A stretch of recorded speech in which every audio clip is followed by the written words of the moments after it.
jonga tang api ba ye jonga tang pi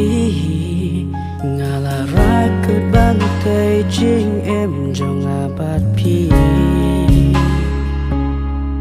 ngam qua ban do no ya pi cerita jing em tang bát pi ba ye jonga tang pi marwe ha selaber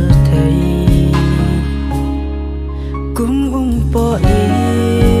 kan kersai jing ye jonga bat pi ngien bat ya kular ka jing ye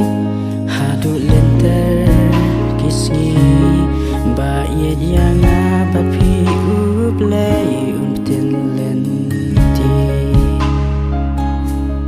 ba ye yanga bat pi uplay tin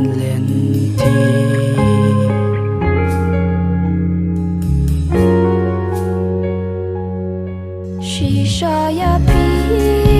ngala it jing em rugan ai happy ngashan ya happy pinri sumayanga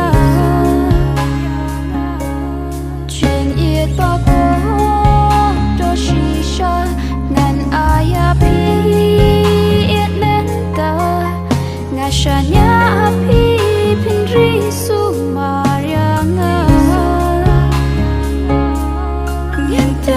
jing in bakodor kaba mga bat piniray uglay umri unyada ya jing in kaba shisha jing in jonga bat pi ba in connection